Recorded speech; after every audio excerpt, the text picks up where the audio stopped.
MVJ college. ಇಲ್ಲಿ ವಿದ್ಯಾರ್ಥಿಗಳ ಭವಿಷ್ಯಕ್ಕೆ ಕಾಸಿನ ಕಿಮ್ಮತ್ತೂ ಇಲ್ಲ. ಕಾಲೇಜು ಆಡಳಿತ ಮಂಡಳಿಗೆ ಬೇಕಾಗಿರುವುದೊಂದೇ, ಅದು ಹಣ.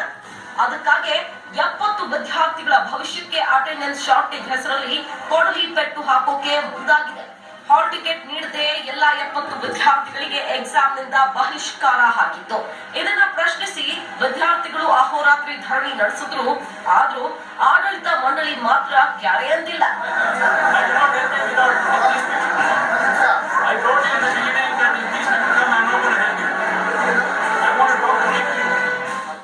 ಕೇಳ್ತಾ ಇದೀವಿ, ಅವ್ರ ಕಾಲಕ್ಕೆ ಬೀಳೋದಕ್ಕೂ ನಾವು ರೆಡಿ, ಎಲ್ಲದಕ್ಕೂ ನಾವು ರೆಡಿ. ನಾವು ತಪ್ಪು ಮಾಡಿಲ್ಲ.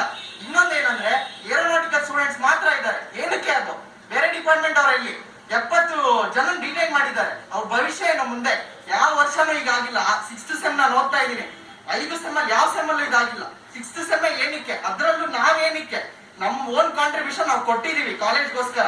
ನಮ್ ಕಾಲೇಜ್ ಹೆಸರು ಬೇರೆ ಕಾಲೇಜ್ ಎಲ್ಲ ಹರಿದಾಡ್ತಿದೆ. ನಮ್ ಕಾಲೇಜ್ ಬಗ್ಗೆ ಬೇರೆ ಕಾಲೇಜ್ ಅವ್ರು ಮಾತಾಡ್ತಿದ್ದಾರೆ, ಒಳ್ಳೆ ರೀತಿಯಿಂದ ಮಾತಾಡ್ತಿದ್ದಾರೆ. ನಮ್ ಕಾಲೇಜ್ ಬಂದ ಉದ್ದೇಶ ಏನು? ಅದನ್ನ ನಾವು ಮಾಡ್ತಾ ಇದೀವಿ ನಮ್ ಫ್ಯೂಚರ್ಗೋಸ್ಕರ. ಏನಕ್ಕೆ ನಮ್ಗೆ ಈ ತರ ಲೈಫ್ ಸ್ಪಾಯ್ಲ್ ಮಾಡ್ತಿದ್ದಾರೆ ಇವರು?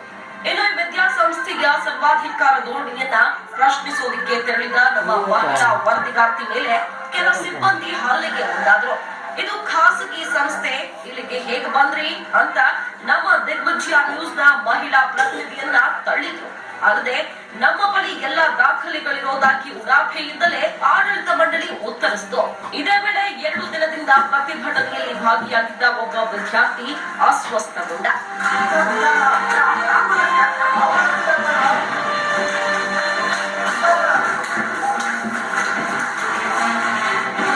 It's not attendance percent doesn't come in the NBA. NBA is a process which is really looking at various aspects. It never goes into the, no, it's not like that. It is a wrong perception given by somebody. I don't admit that. So as per norms of the university, the final attendance is calculated only on 30th of May 2017 and it has been said. College ಆಡಳಿತ ಮಂಡಳಿಯ ಈ ಹಠಮಾರಿ ವರ್ತನೆಗೆ ಬಲಿಯಾಗ್ತಿರೋದು ಮಾತ್ರ ವಿದ್ಯಾರ್ಥಿಗಳು. ಇನ್ನು ವಿದ್ಯಾರ್ಥಿಗಳ ಈ ಪ್ರತಿಭಟನೆಗೆ ಪೋಷಕರು ಸಾಥ್ ನೀಡಿದ್ದು ನಾಳೆಗೂ ಕೂಡ ಧರಣಿ ಮುಂದುವರಿಯುವ ಸಾಧ್ಯತೆ ಇದೆ. ಕ್ಯಾಮರಾಮನ್ ರಕ್ಷಿತ್ ಹುಣಸೂರ್ ಜೊತೆ ತೇಜಸ್ವಿನಿ, ದಿಗ್ವಿಜಯ ನ್ಯೂಸ್, ಬೆಂಗಳೂರು.